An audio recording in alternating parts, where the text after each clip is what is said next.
ప్రియ భగవద్బంధులారా, సనాతనమైనటువంటి వైదిక సంప్రదాయపు దివ్య పరిమళాలను అందుకునేటటువంటి గొప్ప వారసత్వ భాగ్యాన్ని కలిగి ఉన్నాం మనమంతా. మనమేమీ కష్టపడలేదు, ఎవరిని కోరుకోలేదు, దీనికోసం చేసినటువంటి ప్రయత్నమూ లేదు. కానీ పుణ్య భారత భూమిలో జన్మించడం, సనాతనమైన వైదిక ధర్మానికి మనం వారసులుగా ఉండడం నిజంగా గర్వించదగ్గ కారణం.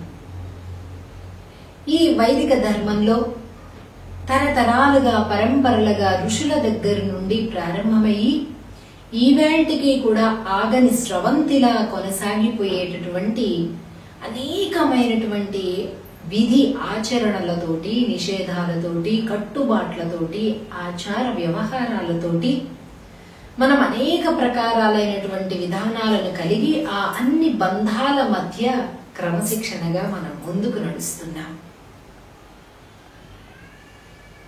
కాబట్టి ఇలాంటి విధానాలను పాటించడంలో కల లాభాలను మనం తెలుసుకుంటూ కనుక పాటించినట్లయితే మన పెద్దల పట్ల ఎంతో కృతజ్ఞతాభావం మనకు కలుగుతుంది. వాళ్ళు చెప్పారు మేం చెయ్యాలి అనేటటువంటి స్థితి ఒకనాడు ఉంది. ఈ చెప్పారు కదా, ఏదో కారణం ఉండే ఉంటుంది అందుకని పాటించాలి అనే స్థితి ఒకనాడు ఉంది. ఇక రాను రాను వాళ్ళు చెబితే మాత్రం ఎందుకు చేయాలట మనం అని ప్రశ్నించేటటువంటి రోజులలో ప్రస్తుతం ఉన్నాం మనం. కాబట్టి మరి సాంకేతికత పెరిగింది, ఆధునిక పోకడలు బాగా పెరిగిపోయాయి, ప్రతిదానికి రీజన్ క్వశ్చనింగ్ అనేటటువంటిది బాగా అలవాటైంది. ఇది ఆహ్వానించదగ్గ పరిణామమే. కానీ ఇదంతా సమాధానం దొరికాకే పాటిస్తాను అని మాత్రం కూర్చోకూడదు. మన సంప్రదాయం ప్రకారం ఏమేమి ఆచారాలు అవి ఉన్నాయో వాటిని మనం పాటించుకుంటూ పోయి దాని యొక్క మూలాలను, దాని యొక్క ఆచార వ్యవహారాలను కూడా అన్వేషించడం అనేటటువంటిది ప్రారంభించుకుంటే ఒక్కొక్క కారణం తప్పకుండా మనకి తెలుస్తుంటుంది. కొన్ని పెద్దవాళ్ళు చెప్పినవి వింటుంటే మనకి ఏమిటి వీళ్ళంతా పైత్యంగాను మూఢంగాను మాట్లాడుతున్నారు హే అని కొట్టి పారేయాలని అనిపిస్తూ ఉంటుంది కొన్ని మాటలు వింటుంటే. మరి అలాంటివి కూడా మరి పెద్దవాళ్ళు చెప్పారా, లేకపోతే మధ్యలో ఎక్కడైనా పుట్టుకొచ్చాయా, లేకపోతే ఏదైనా అబద్ధంగా ఎవరైనా అంటున్నారా, అదే నిజమైపోయిందా చివరికి? ఇలాంటివన్నీ కూడా మనకి చాలా కన్ఫ్యూజింగ్ స్టేట్ లో వస్తాయి. అలాంటి వాటిలో మరొకటి చెప్పుకుందాం ఈవేళ. దొంగిలించినటువంటి ఆహారాన్ని కనుక తింటే ఎక్కిళ్ళు వస్తాయి అని అంటారు. పిల్లలు ఎవరైనా ఆడుకుంటూ అటు తిరిగి ఎక్కిళ్ళు వచ్చేస్తుంటే ఏరా ఏమన్నా దొంగతనం చేసి తిన్నావా అన్నాం, లేకపోతే ఏమన్నా దొంగతనం చేసి ఏమన్నా డబ్బాల నుంచి తీసుకొని తిన్నావా అని మందలిస్తారు. అంటే దొంగతనం చేస్తే ఆ దొంగతనం చేసినటువంటి ఆహారాన్ని తింటే ఎక్కిళ్ళు వస్తాయా, ఎందుకు అసలు ఈ మాట ప్రారంభమైంది అని ఆలోచిస్తే మనం కొంత లాజికల్ గా ఆలోచించినట్లయితే కొన్ని కారణాలు అర్థమవుతాయి మనకి.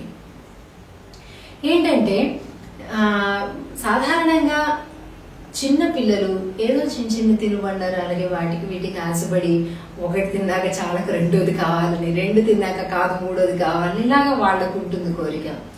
ఒకటేసారి అన్ని ఊరికే చిరుతుళ్ళు పెట్టేస్తే ఎలాగా, అసలు ఆహారం అంటూ తినాలి కదా అని పెద్దవాళ్ళు.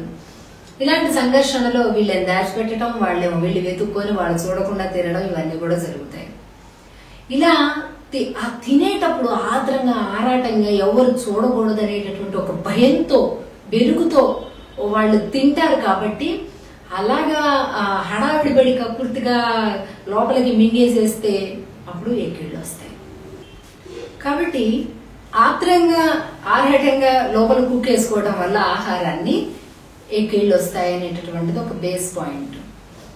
రెండు, ఈ పిల్లలకి చాలా చిన్న పిల్లలు అవడం చేత ఏం పని చెయ్యొచ్చు ఏం చెయ్యకూడదు అనేటటువంటి తెలియదు. వాళ్ళకి కావాలనుకున్న ఆ చిరుతిండేదో నోట్లో వేసుకోవడం అనేదే వాళ్ళకి లక్ష్యం. కానీ ఈ సంస్కారం అంటే వాళ్ళు చూడకుండా వాళ్ళ వస్తువులు తీసుకొని మనం అనుభవించటం అనేటటువంటి ఈ సంస్కారం ఏదైతే ఉందో ఇది ఇంకా పెద్ద అయిన తర్వాత పెద్ద ఎత్తు అవుతూ ఉండగా ఇది ఎలాంటి విధానానికి దారి తీస్తుంది,